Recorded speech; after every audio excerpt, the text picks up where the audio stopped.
જરા વિચારીએ કે આ વડીલોએ આપણા માટે શું કર્યું હોય. સાહેબ, હું ગામડામાં રહીને મોટો થયો છું.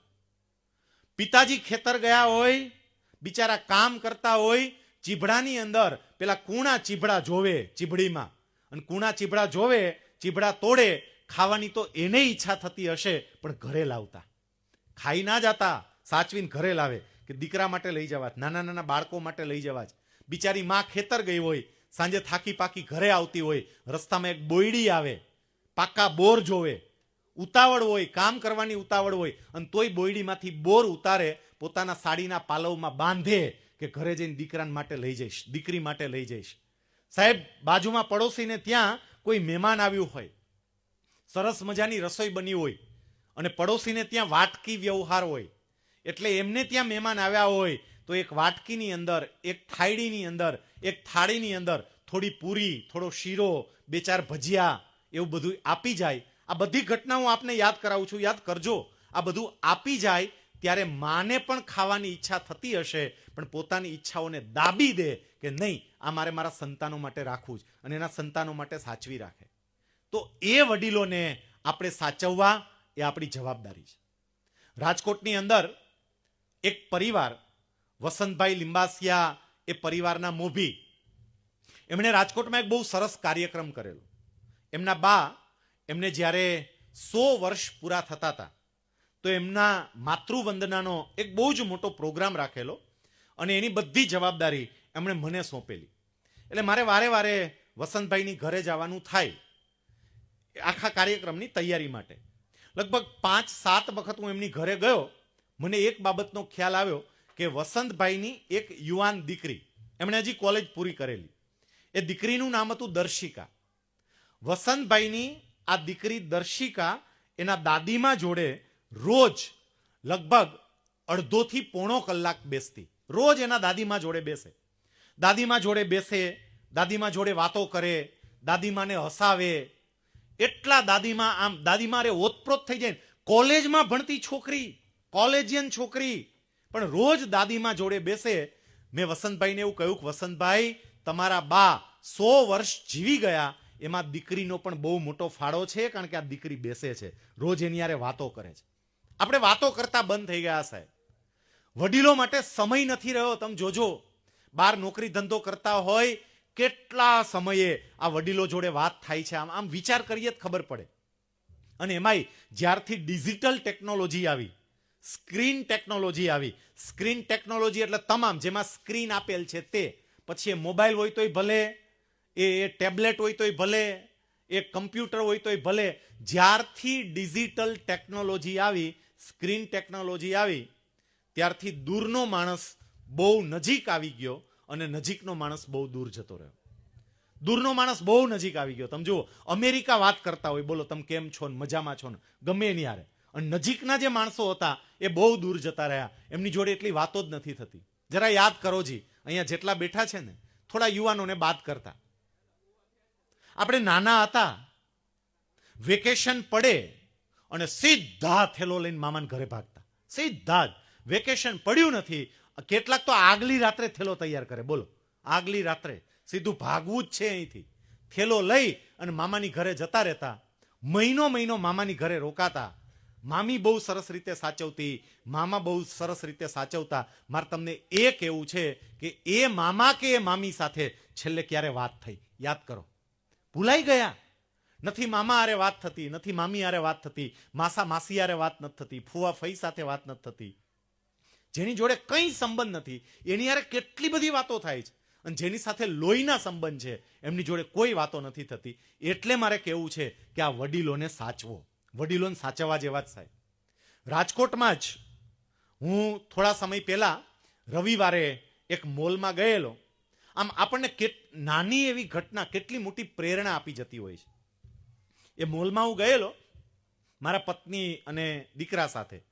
તો મેં જોયું એક ગામડાના બાપા હતા, અને ગામડાના બાપા એટલે આપણો ગામડાનો જ પહેરવેશ, ગામડાનો જ પહેરવેશ.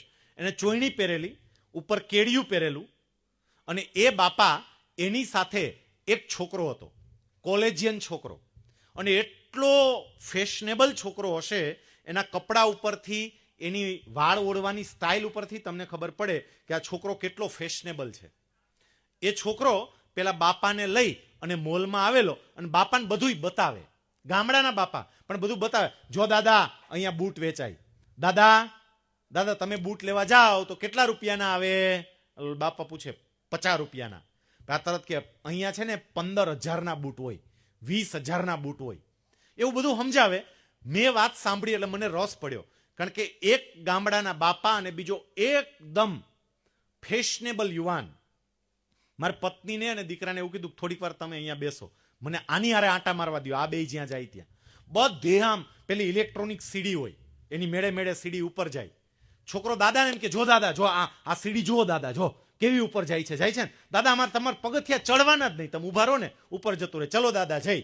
દાદા વળી ના પાડે, ના હો હું એમાં પડી જાવ, આમ તેમ. ના પડો દાદા, જો હું એકલો જાવ, એમ કરીને પેલા ઉપર જાય, પાછો આવે, હાલો દાદા તમને લઈ જાઓ, એમ કરીને લઈ ગયો. મેં લગભગ 20 મિનિટ એ છોકરાની સાથે આંટા માર્યા. પછી એ છોકરાને પૂછ્યું કે બેટા મારો પરિચય આપ્યો. પરિચય આપીને મેં એવું કહ્યું, બેટા હું ક્યારનો જોઉં છું કે તું આ દાદાની હારે બધે આંટા મારે છે, આ દાદાને બધું સમજાવે છે, દાદા ગામડાના છે, અને તું જે આ દાદાની સાથે આંટા મારે છે, દાદાને બધું સમજાવે છે, દાદાને વાત કરે છે, તે જોયું? બીજું હું તો જોઉં છું કે અહીંથી જે છોકરીઓ આપણી આ નીકળે છે ને બધી, એ તને જોઈને દાંત કાઢે છે.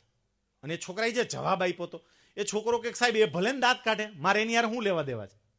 પછી એમણે કહ્યું કે સાહેબ આ મારા દાદા છે, સાહેબ આ ગામડામાં રહે છે, મારા પપ્પાની રાજકોટમાં જોબ છે, એટલે અમે લોકો તો વર્ષોથી રાજકોટમાં આવી ગયા છે.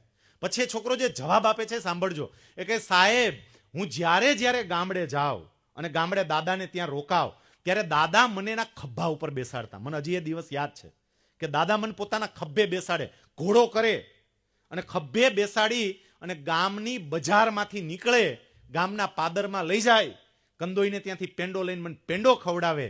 મારા દાદા મને પોતાના ખભા પર બેસાડતા અને ગામની શેરીઓમાંથી નીકળતા, ત્યારે દાદાને શરમ નહોતી આવતી, તો આ દાદાને આધુનિક ભારત બતાવવામાં મને શેની શરમ આવે? મારે બતાવવું છે, મારે દાદાને મુંબઈ લઈ જવા છે, બધું બતાવવું છે. મારે કહેવું છે કે આ દાદાઓ અને દાદીઓ એને હાચવજો. જેટલા યુવાન બેઠા છે ને, ખાસ હાચવજો, માન આપજો, સન્માન આપજો. મેં તો કેટલીય જગ્યાએ સાહેબ એવું જોયું છે કે બિચારા વૃદ્ધ ઊભા હોય અને જુવાનિયા ખુરશી ઉપર લાંબા પગ કરીને બેઠા હોય. બોલો, વૃદ્ધ ઊભા હોય, આવું જોયું છે સાહેબ? જરાક કલ્પના તો કરીએ, જ્યાં સુધી મારી કરતા મોટી ઉંમરનો ઊભો હોય, મને બેસવાનો અધિકાર નથી સાહેબ. હું ભલે ને ગમે એટલો મોટો સાહેબ થઈ ગયો હોય, હું ભલે ને સિનિયર ક્લાસ 1 અધિકારી હોય, સિનિયર ક્લાસ 1 અધિકારી સરકારમાં સાહેબ, હું ગામડે આવું તો સિનિયર ક્લાસ 1 અધિકારી ન હોય, અને હું એ રીતે જીવું છું. મને પોતાને જીવવાની મજા આવે છે, મને પોતાને ખબર છે. અત્યારે હું સિનિયર ક્લાસ 1 અધિકારી છું.